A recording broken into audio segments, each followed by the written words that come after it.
The Charlotte Ledger Podcast is a member of the Queen City Podcast Network.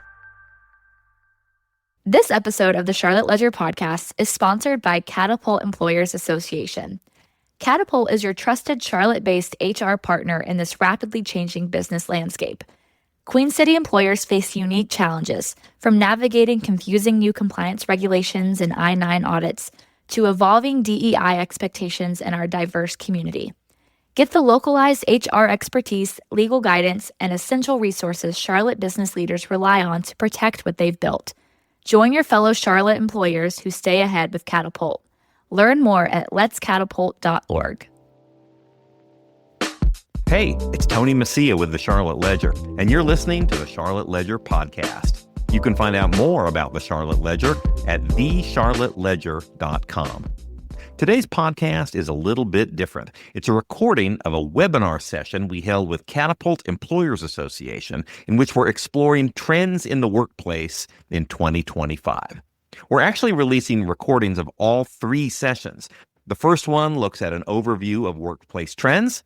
The second one discusses how to recruit and hire employees. And the third one talks about retaining, motivating, and developing your workforce. Many thanks to Catapult for teaming up with the Charlotte Ledger on this special webinar series that is now a 3-part podcast series. You can find out more about Catapult and the services it provides to employers at letscatapult.org. Enjoy. Today, I'm talking with Dr. Cheryl Richards and Doug Blizzard. Cheryl is the president and CEO of Catapult and has more than 30 years of leadership expertise and a doctorate in leadership and succession planning. She currently serves on the NC Works Commission as a member of the Employers Leadership Committee, helping enable the state's workforce and businesses to compete in the global economy. Before joining Catapult in 2021, her distinguished career included more than 30 years in higher education. She's the former president of Johnson & Wales University in Charlotte. She was the founding regional dean of Northeastern University, Charlotte. And before that, she led Central Piedmont Community College's Cato campus. Doug is the Chief Solutions Officer for Catapult. He leads all service delivery areas from HR, legal advice, pre-employment services, total reward solutions, learning and development, and strategic HR consulting. Leaning on over 30 years in the HR industry, he also guides members on a range of topics, including most things HR, compliance, talent management, employee relations, and HR business strategy. Doug is also a frequent speaker at conferences and events and a published writer in the HR and talent spaces. Cheryl and Doug, welcome. Looking forward to the conversation today. Good morning. Now, you all work with a lot of different companies, and we're going to get into a lot of different issues, but it's probably best to start with a little bit of an overview. What are some of the biggest workforce trends that you're seeing that are shaping the future of work? I'll start off and then I'll ask Doug to chime in here. Tony, one of the things that Catapult does on a regular basis is survey employers across the state and some across the nation to keep a pulse on what's going on that's affecting their businesses.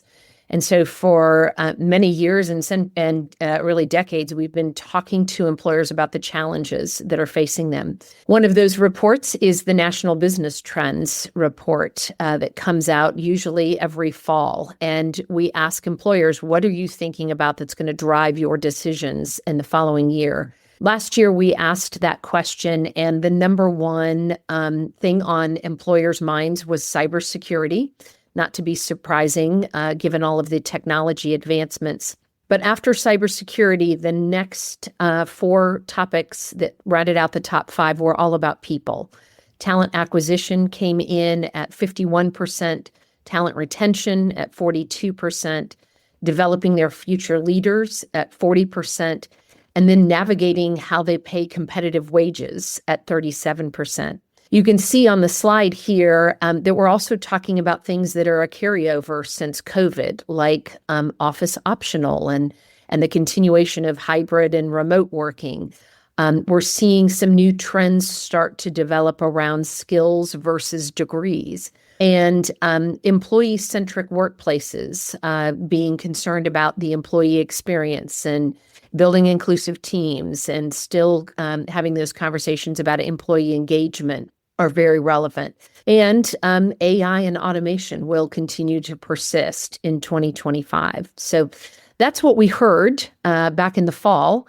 And then you mentioned it, that we had this thing, the new administration came in and started changing up a bunch of things. And so now we're hearing, our HR advisors getting a lot of calls around immigration and I-9s and making sure they're compliant in their HR space, and what do they need to do about their diversity, equity, and inclusion programs.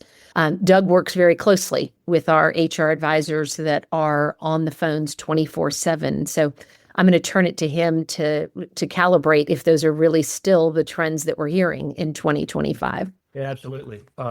I feel like I'm hiding behind this is my name placard here. So if y'all are able to take those things off, that'd be great. I feel like I'm kind of shrinking behind this thing.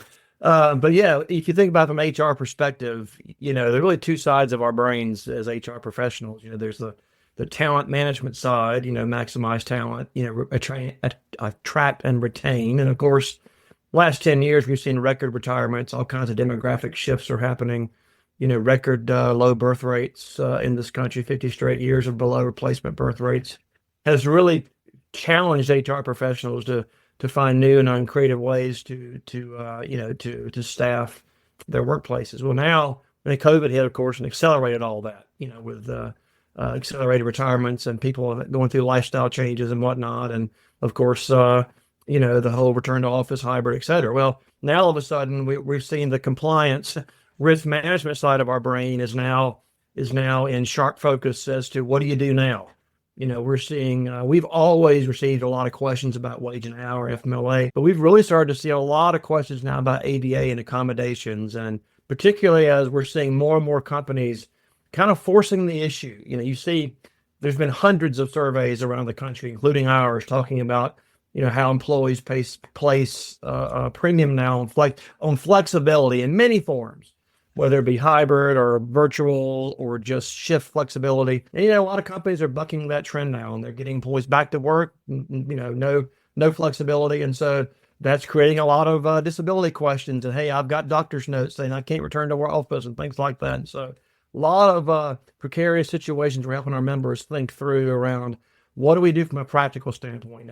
At Catapult, we sit right in the middle, neutral, practical, and helpful, whether the administration leans right or left. So we try to help our clients figure out what do we do with this, right now with all the changes happening, particularly on the compliance side, 95 executive orders so far and 137 lawsuits. So, what do I do with that? Do I overreact? Do I wait? And so a lot of things to think about there if you're an HR professional or even a business leader these days, as you've got really both sides of that kind of workplace continuum now are really being stretched right now. I mean, that's a good point. I mean, there's a lot of fire hose and new things sort of coming the way of companies, in addition to a lot of the longstanding trends that we've been dealing with, for a while. I mean, I'm sort of reminded of, during COVID, there were all kinds of new questions coming up about things that companies hadn't contemplated before. And it seems like we're maybe in a little bit of a similar situation here. I mean, if you're an HR professional, or if you're a manager or a leader at a company, what's the best way to kind of keep tabs on all this stuff that's coming? Because it seems like it's hard to keep up. It's something new every day in many cases. I mean, how do you keep tabs? What's the best advice for staying current? I'm going to have to do a shameless promotion because you teed that up as a softball, Tony, and that's to join Catapult, because this is what we do every day. We have HR advisors who are looking at all of the legislative changes and, whether there are regulations coming down or guidance that's coming down. And we analyze that, and then we provide that similar counsel to our members. So that was a nice softball for us. You talked about COVID, and during COVID, prior to COVID, our HR advisors on average answer about 12,000 phone calls a year. Emails, chats, they're responding to members' questions about what do I do in this situation, and they're providing that guidance.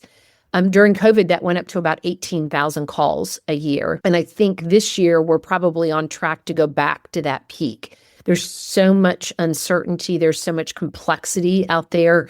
There's regulations and guidance that's changing on a daily basis. So our HR advisors are staying really busy. And if you're an employer out there, you have the access to send them a chat or to go on our member hub community and see what your peers or your competition is doing to respond. We put out briefs and newsletters anytime there's new guidance that's coming. And then I think probably one of the most important things that we can help with is when that seesaw tips between an HR issue and a legal issue, our HR advisors triage that and then hand it off to our employment attorneys to provide the next level of counsel. And so that can be reassuring in these really complex times. Do you think generally in a time, and we saw this during COVID too, where there's a lot of different changes, is it generally best, and maybe it's not wise to generalize, but is it generally best to kind of stay the course, or is it better to kind of say, look, I need to react to this, whatever's going on right away? Or one of these things change slowly over time and you've got some time? Yeah, so you think about, I could talk about this for an hour, so I'll try to keep it brief. But when you look at the primary vehicle through which companies find themselves in trouble in the employment context, there's many, but the one most often mentioned would be discrimination claims under EEOC, the Equal Employment Opportunity Commission, right? And so, they actually for the most of history, their primary role has been to respond to claims made by employees or applicants or former employees about discrimination, pay issues, mistreatment, harassment, et cetera. Historically, almost every year, they dismiss about 2/3 of the cases that come their way. But what those laws, the civil rights laws in the 60s say is basically, as an employer, you can't discriminate on the basis of any criteria, whether it be race, gender, any race, for example. And so, we generally say, it's generally that you get a claim. Well, there's two industries now that are under attack right now. So law firms and universities right now are actually specifically been targeted by administration. And actually EEOC is now investigating them without claims being filed. We've got several members in the law firms and universities, and they're having to take really proactive, respond quickly, as we've now seen several pretty public national lawsuits and settlements from law firms, for example, around what they term illegal discrimination. So, a lot of these firms offer affinity groups or resource groups where you might have different minorities and groups, for example, and those groups were only eligible for certain groups.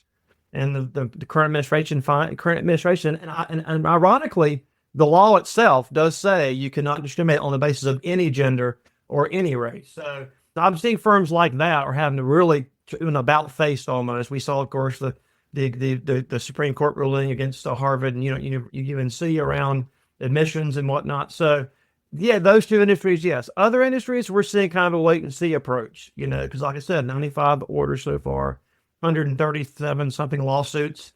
So, the joke under the Biden administration was, Texas was the place, Texas courts was the place where all executive orders went to die. And now we've seen a flip with Trump writing so many where they're going to various liberal states courts to die. And so we'll see what happens with all this, what actually ends up being the final law of the land. But the curious thing, what we advise employers is that go back to what Title VII says. You cannot use race, gender, religion, sex orientation, et cetera, as a reason to discriminate, either negatively or positively. I just wanted to point out, if people have questions, go ahead, put those in the chat and we'll get those asked and answered. I do think it seems like with companies I think a lot of, in many cases, feel like there's safety in numbers and they want to know what their peers are doing. They don't want to be the only company having some interpretation and everybody else is interpreting it a different way. What are you seeing and hearing from your members, from employers across the state about sort of where they are coming down on some of these issues and what they're doing? Yeah, it's an issue by issue. Obviously, and industry does come into play. Obviously, if you are in the construction industry, the agricultural industry, some retail, they're very heightened around the immigration scenario. And not just even those that are doing things right. We obviously know there are examples where companies are not doing things right. But even those companies doing things right are worried about collateral damage. When it comes to an immigration raid in town or close by, what effect is that going to have on my employees and their families, et cetera? So I think one is there are some industry issues there we're seeing. But again, we just advise stay the course primarily. Stay the course. and let's see where all this shakes out over the next several months. Yeah, and I think I'll dovetail on what Doug said. It is very industry specific in a lot of ways. The industries that are concerned about immigration and making sure that their I-9s are in order is one thing. The probably forward-thinking organizations that have had very formalized diversity, equity, and inclusion programs are taking a little different stance on things. And then I think the other one that I would call out is the nonprofits. There's a lot of, uncertainty in the nonprofit space, particularly as it relates to federal funding and how they navigate through, the funds that they really are reliant on to do the work in local communities and at the state level. So it is very driven. The issues are coming up. We're starting to see them bubble up by industry. The other thing to think about is that the state is very interesting in that, you've got a couple 100,000 companies in the state, and 95% of those companies have less than 50 employees, right? And that 95% employs about half the workforce in the state. So you've really got a lot of the headlines are around the large companies, the Fortune 500s and whatnot. But the reality is in this state, the overwhelming majority of employers are small. So we do a lot of surveys. One survey we survey around a lot of HR topics. And for example, this may surprise a lot of people. In our surveys, consistently over time, this is mostly small to mid-sized companies, say under 500 employees. 82% of those companies did not have a formal DEI program at all. Right. So this week I was facilitating a roundtable of HR leaders, and we actually have a law firm in that group who obviously has done an about face on their very positive and very long-standing positive DEI programs. But when she asked the group, what are the rest of you doing now? They're like, we don't have anything to walk back. Again, that sounds kind of interesting, I guess, but that's I think the reality of the state is a lot of employees, half the population of the workforce works for companies that don't always have, can't afford to have a lot of these programs. So they're just kind of waiting to see what's going to happen with this. Again, I mentioned the specific industries that are worried about immigration, but a lot of it's just wait and see. So it's very interesting. Right. I mean, there are a lot of new things that are out there, certainly that are coming, coming the way of businesses. But there's also a lot of longstanding issues too. I know in the survey, for example, cybersecurity looked like it, was at the top. Retaining key employees, recruiting. I can't tell you. I've covered businesses for a long time. I don't think there's ever been a time where they said, we have all the employees we need. We have too many applicants. It's hard finding good people. And I also want to give another quick plug. If you have a question, go ahead, drop it. It's actually not the chat. It's the Q&A button at the bottom. You can drop a question in there if you're watching and have a question. But what are, some of those longer standing issues? I'm guessing you still get a lot of questions about those. What are some of those key issues? What should businesses be doing about them? Yeah, well, Doug referenced it at the beginning. Talent attraction is still a high priority, and it's a circumstance of not having enough bodies here to fill the jobs that are continuing to be available, regardless of what you hear from layoffs. That's been a trend in the last few months, that some might speculate that would ease up a little bit on the labor market. But the reality is that normally generations retire over about a 10-year period. And so you would assume that the baby boomers would have retired over a 10-year period. And then you have the Gen Xers that come up behind them and they retire over their 10-year period. And there's this kind of natural cadence of retirements. And then presumably you have the influx of the population behind them. And so what we're seeing now is that we haven't had as many. The birth rate is the lowest that it's been in my lifetime. And so there aren't the replacement people to fill those jobs. You have Gen who have made pretty sizable retirement nest eggs by virtue of what's happened in the labor market and being in the workforce for a long time. And they're burned out and they're tired and they're ready for retirement. And then you have the baby boomers who stayed in the workforce when the recession hit in 2008, and then COVID hit and that changed things. So now you're going to have two generations essentially retiring in about a 5 to 7 year period instead of over a 20-year period. And that's going to put a real compression on the labor market. So that's why automation and tech transformation you see on some of the trends, because if you don't have the people to fill the jobs, you have to think about how else do I fill those jobs. Equipment, technology, AI, automation is one of the strategies that employers are using, along with trying to get really creative about talent retention and making sure they're paying those competitive wages and they're investing in their people.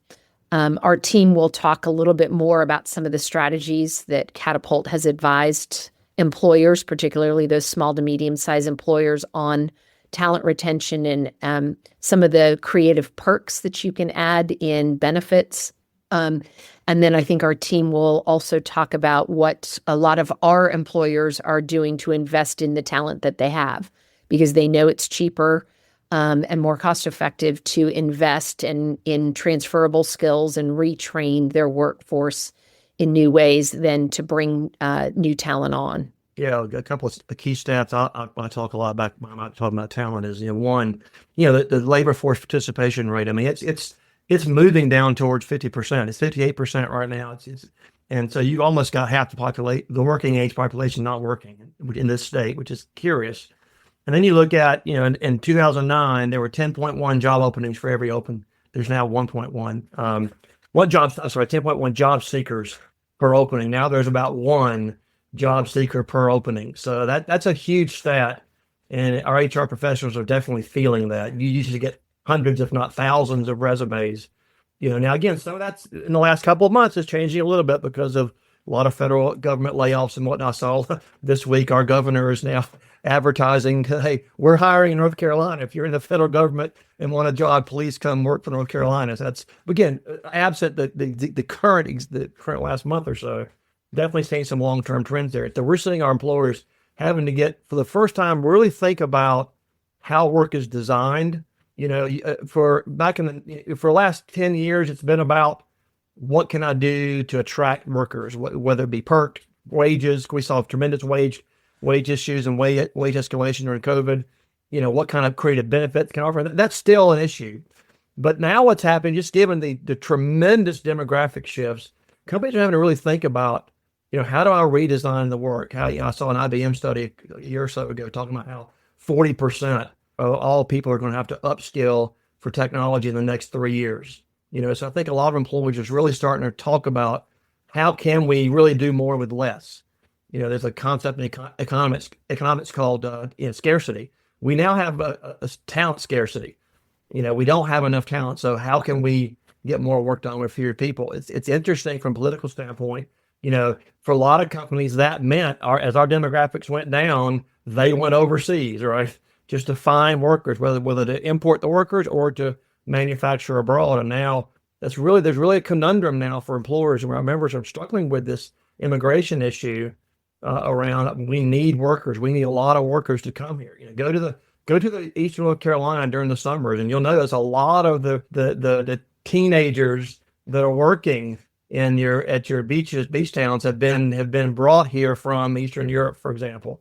Again, just trying to get creative on how we can find talent where talent isn't there, just the bodies aren't even there, which is curious. Oh yeah, no, and you definitely see that. I know in the Outer Banks, you see it in Highlands, you see it in some of these sort of more rural or remote parts of the state where there's just not a workforce. So they bring in workers for the summer, seasonal workers. There's definitely a lot of that. But I would like to dig down a little bit more on this idea of the workforce. And the reminder, we will over the next couple of days, right here, 10 a.m. Tomorrow we're talking about talent attraction, and then Thursday talking about retention and mentorship and building up the people that you have. But as the workforce is changing and there are these constraints on hiring people, you do see a lot of companies, I think, trying to move toward whether it's automation or whether it's AI or whether it's virtual assistants. There are a bunch of different avenues for automating things and getting more productive with technology. And obviously it varies by workplace, but what sort of things are you seeing and what are employers doing when it comes to AI. AI Look certainly seems to be on everyone's at mind. retail now. Go into Lowe's Home Improvement. What do you see there? You see it's the majority of checkouts are now automated, right? There's McDonald's now literally has stores in Phoenix where the cook is now a robot. Doing all the and you're saying a friend of mine had kidney surgery done by a doctor in some other state. You're starting to see almost every industry there is some kind of movement afoot, whether it be AI. You're seeing now tremendous AI, or we're seeing it in the legal industry. We'll see if that holds with their current being under fire now. But you see almost every industry. And what we advise employers is, you've got to get ready for that. You've got to start rethinking it. Because there's very few industries. I mean, there are now automated bricklaying machines that some of our members are using. Almost every industry has some version of either automation or AI or other technologies and so what we find is there's this growing distance between those employers that are getting serious about it and doing it and those that aren't. I spoke at a conference and I kind of talked about this, the CEO conference a few years ago. I talked about this. How we respond to this is almost as important as what we do. Right? It's how do you think? Is it? We got some percent don't think it's a problem. They're kind of stuck in the old ways. We got others that are just trying to move. Others are adopting. And I heard a CEO talk about he kind of went through those stages over the last 5 years of ignoring all this stuff. It's all fake news. My grandfather found this company 100 years ago, whatever. But then all of a sudden he had to change. He raised wages, improved benefits, et cetera, et cetera. And then that worked for a while. But again, you're fighting against this cliff of just not enough employees. And then he went to automation. And he's now he's in the construction industries. He's now automated about 3/4 of his jobs are now automated. And I tried over the last 5 years, I tried to resist this, but I couldn't. And now he's obviously more productive, making more money. Again, you can argue about, is that good for the American worker? But he had to face the reality, that there just aren't enough people out there. I can't pay them enough money to do the work I'm doing. So he had to go the automation route, which is very, very, very interesting. Yeah. I think it's really interesting, too, to see this trend by industry, because you can logically wrap your head around manufacturing and construction, right? That's a natural industry. You can invest in equipment or new technology and robots and, right, you can do all of that. But you start thinking about some of the service-related industries, the retail and the shortage of workers that we were talking about kind of in the tourist areas. That's a completely different paradigm to wrap your head around, a service-related industry and the use of technology there. And we think about it in HR, right? There are certain things in HR that you can rely on automation or AI and go put something in ChatGPT to give you an outline. A policy manual, a handbook, probably not what you want to do right now, because I liken ChatGPT to Wikipedia. In the early days of Wikipedia, it was kind of this crowdsourced resource, but it had no regulations on it. And so you didn't know who was putting in some description of something in Wikipedia. And the same's true for ChatGPT and any of the AI platforms that are in the public domain. You don't know who's been sourcing that with what information. And so the accuracy of it, could put you in trouble. So I think there's this really interesting shift beneath organizations to say, how can I responsibly use AI or automation or equipment where it makes sense? And there's certain things where it makes sense. And then how do I guard against misinformation and disinformation and inaccurate information that could potentially lead to risk in other areas?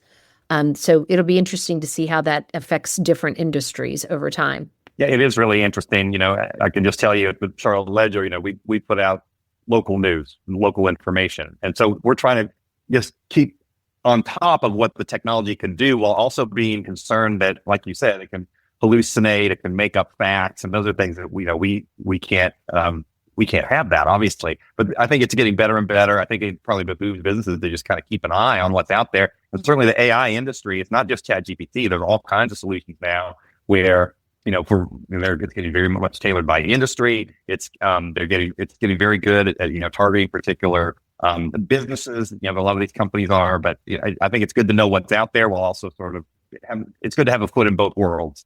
I think you're seeing a lot of employers experiment, but also say, okay, what can I actually implement now versus what do I need to be thinking about for 5 years from now, and to stay ahead of that. I know that Doug brought up the legal, the use in the legal field. I know we had an article last year that said that the Western District of North Carolina, the judges came out and said you can no longer lawyers prepare legal briefs using Chat GPT or other AI because it would make up, or these examples that would make up cases, have case citations that didn't exist. And so we're still in this really interesting time, I think, for automation, for sure. My brother-in-law owns a company that did a media company. They do a lot of things. One thing they do is blogging. If you track him over the last 5 years, he trying his best 5 years ago, trying enough people. Then for a period of time went overseas and could outsource blog writing to people overseas for just pennies on the dollar. And then now with Chat GPT, and like you said, there's many versions and closed versions, and they're writing blogs now using AI, and then there's programming, and then for a while, Google figured that out, started penalizing you for publishing AI written blogs. Well, then now there's programs to trick Google. It's right. Ever change. My message to employers is, so imagine you're the employer that's done none of that. How are you competing? If you're kind of sitting back in the old models that worked for 100 years. And so again, we're not saying go from there to way over here, but you got to start moving if you're going to survive this talent exodus, really. And so that's been our main message to employers over the last really 5-10 years. Definitely. I do want to get to some questions. We do have some questions, and I'm just saying, anybody watching, if you have a question, go ahead and put them in the Q&A at the bottom of the screen. But we have a question here. It says, looking to help folks prepare for the workforce and related to skills over degrees trend, what are the top skills employers are seeking today? And how do you answer that question 5 to 10 years into the future? That's a great question. I'm going to put on my educator hat, Tony, and go back to my education days. There was a huge push 10, 15 years ago for the technical skills and the trades, right? We saw the wave that was coming about where we were going to have a shortage in the trade industries. And I think as a state, we did a lot of good work in that area, employers partnering with community colleges for specific trade programs. And so now there's actually we've made great strides in that area. What I hear from employers that I talk to is coming back full circle to the soft skills, critical thinking, problem solving, creativity, navigating through this ambiguity.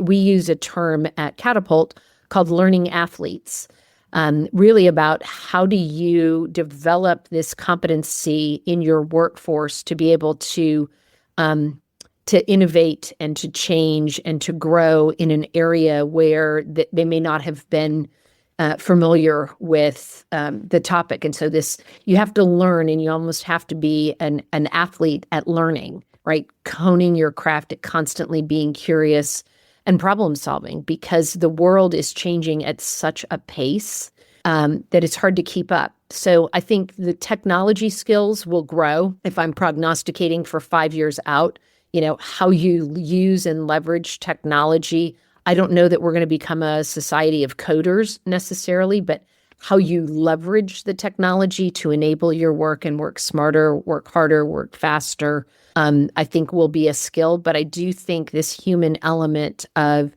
being creative and problem solving and communicating and getting back to some of those soft skills, a lot of that was lost during COVID when this generation was coming out. How to work in the workplace. That's kind of where I see things going. Yeah. We've Cheryl and I both on a bunch of boards in this space, and we were at a meeting yesterday with some state leaders and others, and it's interesting. Yeah, I agree with everything Cheryl just said, and I would really encourage employers. There is a tremendous demand from the education side for employers to be more involved. And so I would really kind of issue a calling to all employers. I mean, if you're struggling with certain skill sets, we saw Harvard is now offering remedial algebra at Harvard. So we know that we can't fix everything at once, right? But I do know that there tends to be an absence of the employer community when it comes to helping to drive education at all levels. So I would encourage all employers if you want to affect this, get involved to kind of build your workforce of tomorrow, because, just kind of waiting for hoping that, the education system makes that happen. It may or may not. That's a good point. I mean, it just seems like, a lot of these skills are kind of shifting out. You needed to learn to code or something, your job's going to be obsolete. You need to learn to code, but it's not great advice now because the AI can do the coding. So I think to Cheryl's point, if you're looking for people who can maybe do critical thinking, who have some, maybe relationship, personality, who are good with people. I mean, some of those soft skills trained for in many cases. I mean, do you all do classes on that? We do a lot of technology training. Yes. Soft skills, teamwork.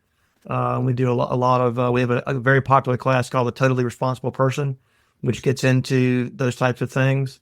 I think there's a new term called new collar. We've had white collar, but there's no new collar, about how a lot of employers are shifting towards skills. And that's been going on for about 5 or 6 years now, of really moving away from necessarily always requiring a degree and looking at what are the real skills I need for job by job by job. And then let's go find people that have those skills. We're seeing a lot of certification programs crop up around the state in all areas, not just the historical ones. Just again, trying to focus on how do we retrain our workforce and the population for these new skills. And we see it everywhere right now. Yeah. I'll echo what Doug said, and we talked about it a little bit earlier, Tony, around the investment in leadership development. You think about the next generations coming behind the Gen Xers and the baby boomers. There are a lot of things that they can learn in colleges, universities, or in other jobs, but it's really about the leadership capacity that they have to step in. Because how do we learn leadership skills? We model. We find out what works in an organization, what we like, what we don't like. We have the, oh, by the way, conversations. We get the teachable moments within an organization to really develop those leadership skills. And COVID deprived us from a lot of that in-person, face-to-face teachable moments. So one of the things Catapult did in response to that was completely reworked our signature program called the Management Advantage, and created different learning tracks for different leaders in the organization. So, starting at the individual contributor level, like how do I develop leadership skills to become a supervisor? And then at the next level, now I want to be a team leader. How do I work with organizations and teams within teams? And how do I affect that influence when I don't have direct supervisory responsibility? We then have a level for supervisors. And then we've created a whole nother level of kind of advanced leadership opportunities, which is for relational leaders. How do you develop the relationships with your workforce? How do you influence? It used to be called situational leadership. Now it's the multidimensional leader. How do you adapt in different situations? And then ultimately, how do you become a strategic leader? And so we responded to the changes that were happening in leadership development with our own curriculum to try and enable and provide organizations with those resources all along the way. I think the next thing that will be coming is a really interesting conversation around succession planning. And when the Gen Xers who have been leaders of organizations and communities and the baby boomers step out of the workforce, where's the succession planning? And a lot of our organizations are saying, I'm going to invest in my people, give them transferable skills, give them leadership capabilities, with the intent that I'm going to move them along in that succession journey. I think that makes sense. One of the things that I hear a lot about when you talk about different generations and sort of, empowering the next generation of leaders in businesses. But I hear a lot about sort of some of the differences between and among the generations. And I'm guessing we'll probably get into this in the next couple of webinars over the next couple of days. But what sort of things are you hearing about, for example, how Gen X gets along with Gen Z, and this is a digitally native generation. They came up with phones in their hands. They live their lives online, and for people of my age, that's a little different than it was when I was that age. And so, I mean, how are you seeing some of those generational differences in the workplace out, and what can companies do to kind of manage through that? Most experts would tell you there's as many differences within the generation as between. Not all millennials are the same. Not all Zs are the same. We tend to, one program I thought worked very well at a company was kind of reverse mentoring. And they were putting groups together of people, of young people with older people, and they learn from each other because they both had the skills that the other one didn't have. And so that's a great way to kind of get those going. But, we've always talked about, it's really about, the idea, for example, that you're going to have someone in sales that doesn't want to make phone calls. That's just not, companies can still require, we have certain ways to get things done. We want to be smart about the use of technology. But at the same time, you're seeing all kinds of data now about how, and in all kinds of disciplines, how it's almost better to stand out now. We've gotten so addicted to all these. The average person has how many social media feeds now? Not just one. They got 5 or 6. And so I think a lot of people are coming back around to not old fashioned, but how do I stand out these days as a company, as an employer. And sometimes it's just some of those basics that we all learned growing up, and getting back to some of those face-to-face, communication, soft skills, as Cheryl mentioned, that gets lost a lot in text and translations, and it's caused issues. So it's curious now to see that a lot of employers are kind of going back to what worked before, just doing it in a better, more efficient way. I think I would caution any of the folks listening here to overgeneralize the generations in the workplace, which is basically what Doug said. I mean, because there's nuances within them. And the best example that I give for that is when we go around and we talk about our top 10 workplace trends, this number 2, office optional, always comes up. And inevitably, regardless of the environment that I'm in, I get a question from the audience that says, I mean, these darn millennials or Gen Zers, they just don't want to come into the office. And how do I respond to this? How do I, attract this new talent? And I always caution them and say, I'm going to put a challenge to that. It's not necessarily the Gen Zers or the millennials that we see that want the office optional. It's the Gen Xers like me who are balancing aging parents and raising a family, right? Who have created, and they've gotten to this place in life where they're like, I think that I need to be trusted as a professional to get my work done, but I need the flexibility to manage these other things in this sandwich generation that I'm in. The younger professionals coming into the workforce, they actually want to be in the office because they were deprived of a lot of that socialization in COVID, and they want to have the mentorship and they want to have the leadership development opportunities.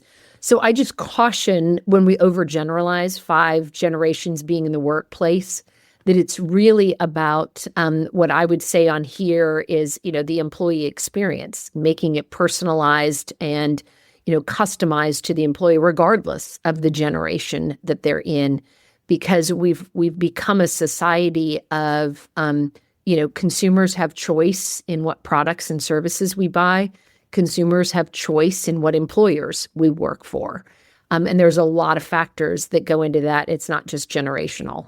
Yeah, that stat, 1.1 applicants now for every job in the state. So, I mean, it requires, I look at the Catapult experience after COVID. We have, 70 employees or so, a wide range of ages. And we tried 3 times to bring our employees back to work. 3 times. Those leading the charge to stay home were not the younger employees. They were people like my age, us oldies, who, like Cheryl said, it was very curious. It was very curious for us. A professional service environment, so we don't really have to be in the office, but it was very curious. I'm like Cheryl, always warn against that overgeneralizing. Always, there's as much diversity within the generation. The Xers aren't all the same. Some are very tech savvy, some are not. Boomers. Some boomers are very tech savvy. Others can't even still have flip phones. It's just it's very hard to generalize those groups. No, I think you're right. And we've got to be careful not to overgeneralize. And there are people on each side and multiple sides across many different generations. I know for employers, it's been kind of challenging in the last few years, especially since COVID, trying to manage this hybrid work situation in many cases. And I guess we're mostly talking about office jobs. And I know, okay, there's certain jobs where you actually need to show up at work and there's no hybrid option. But, in many cases, they're trying to balance what employers perceive as some of that mentoring, some of that informal contact, especially for younger folks, making sure that they have access to some of the more senior people that you lose in the hybrid environment, while still wanting to be sensitive to flexibility and people's like you said, people taking care of parents, kids, pets. I mean, there are a number of reasons why people would prefer to at least have some option to work from home. I mean, how are you seeing employers try to strike that balance? To me, the word you mentioned there, the key word is flexibility. We have manufacturing companies that have gotten creative with shifts. We have one that has 16 different shifts. Yeah, shift swap. Well, you can on the app and swap shifts. So there's ways for each industry to layer in flexibility. Obviously, some can't be hybrid or can't be virtual, but you can be flexible. Yeah, I think that's the key here in the definition. When we looked at our workplace trends, you have office optional, which is the whole notion of hybrid versus remote versus being in the office and creating that. But then you also have, number 4 there, well-being, the new productivity, and number 8, the employee experience. And really behind all of that is flexibility in the workplace. How are you creating policies that allow for a work-life balance? That doesn't necessarily mean hybrid work. Work-life balance can be defined in a variety of ways. What are your perks? You talked about some of the creative ways that employers are responding to employees' well-being and their needs. Mental health days, community service days, opportunities to go engage with their child's school. We saw a new employer that came up with a paternity policy, which is for the four-legged friends, right? So that they could create, some kind of a notion that they were responding to what employees need in the workplace. But your question is a really interesting one, Tony, and I hope our team tomorrow really dives into this recruiting, because we do see that there are candidates out there in the 1-to-1 ratio that Doug talked about that won't even apply for a job unless there is some notion of flexibility or hybrid or balance that the company is willing to stand up front and say, we will exercise a policy or will entertain a notion of giving you this flexibility. So, in some ways, I wonder if we're missing out on candidates that aren't even getting into the queue because they're self-selecting out with organizations in those professional skills where their competitor will be flexible and create those opportunities. Doesn't work for everybody, and I think the example Doug started to freeze on the example of the employer that has 16 shifts or 19 shifts, right? Getting really creative in those industries where you need people on the boots on the ground doing the work. But in some of those other industries, I think you might be missing out on talent if you don't have some statement about how you're flexible. I was speaking at a group of employers last year, and we started talking about this. And one of the gentlemen there who was just really hysterical about how he was going to lose 3/4 of his maintenance staff, electricians, whatever, and maintenance mechanics over the next 2 or 3 years. And so I asked him, I said, have you thought about, because if you believe what we read about the average retirement balance in this country, a lot of people retire and they can't live the American dream and go travel the world and whatnot. They're after about 3 or 4 weeks, they're bored and they'd love to come back and work a little bit, whether it be a day a week or whatnot. And I asked them, have you thought about allowing employees, former employees, retirees to do that? You thought I had 3 horns. He was like, well, we would never do that. What are you talking about? No, we can't do that. Well, why wouldn't you? Why wouldn't you do that? And so again, another speaker I was speaking at, plant manager, same thing. We can't find people. I said, well, I gave him the 16 shift example. Again, what planet are you from, Doug? And then I said, well, what about your office employees? Are you being flexible? No, if I let my office employees be flexible, I'm going to have a war on my hands. So I really think it really requires, as Cheryl said, some creative leadership to really sit down as a leadership team and talk about how can we layer in flexibility. It can't be a one size fits all. I understand that. In manufacturing operates different than the office, different than professional services. But again, putting head in sand and saying we will have no flexibility, that's your right. And some employers do that, but you're going to lose out on a lot of talent that you would have otherwise had. Well, good. Our hour is just about up. I do have one final question. Unless anybody out there has any other questions, you can drop in the Q&A. Also want to remind people we will be back at it. We're going to dig more into some of these issues tomorrow at 10, Wednesday at 10, Thursday at 10. On the question of hiring, recruiting and hiring, and then on Thursday on the retention and motivating and developing leaders. But the question I wanted to close with for both of you, how can organizations prepare for the next wave of workforce transformation? We talked a lot about what's been going on the last 2 years since COVID, new things coming from the administration, but you never know what's going to happen next. But how can you be the best prepared leader at a company that you can be for whatever it is that's coming down the pike? I'll just say you got to invest. I'll let Cheryl close it. You got to invest time working on your business, not just in the business, right? You've got to develop your own skills. You got to stay plugged in, whether it be to roundtables. We do a lot of roundtables and peer groups here, whether it be belong to someone like a Catapult. You just cannot. Now is not the time to become inwardly focused. You've got to stay out there and see what's happening because a lot of times the answer to any problem, any solution you have is out there somewhere.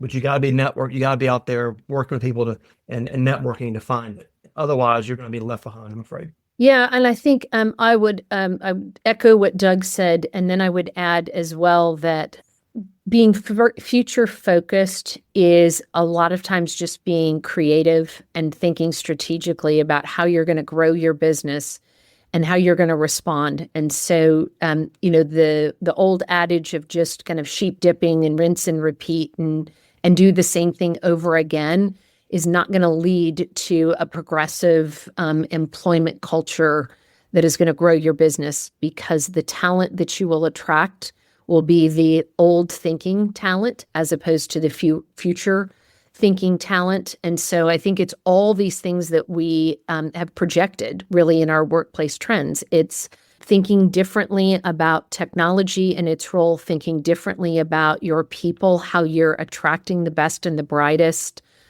talent, not just taking, what comes in the door, how you're creating cultures and environments where they want to stay and they feel empowered to grow the business. And, it's really people who drive business. And so if you're creating a culture and attracting the best and the brightest talent, then you'll inevitably position your business for what's next, as opposed to just trying to rinse and repeat what's been done in the past. I think those days are gone. And so we're happy to be a resource for those organizations that want to think about the future. Great. Well, I think that's a great place to end it. Cheryl and Doug, thanks for talking with me for the hour. Enjoyed it. Thank you. To our listeners, thank you for listening. The Charlotte Ledger podcast is produced by Lindsay Banks. This episode of the Charlotte Ledger podcast was presented by Catapult, providing North Carolina organizations with expert HR support and workplace solutions tailored to our region's unique needs. QueenCityPodcastNetwork.com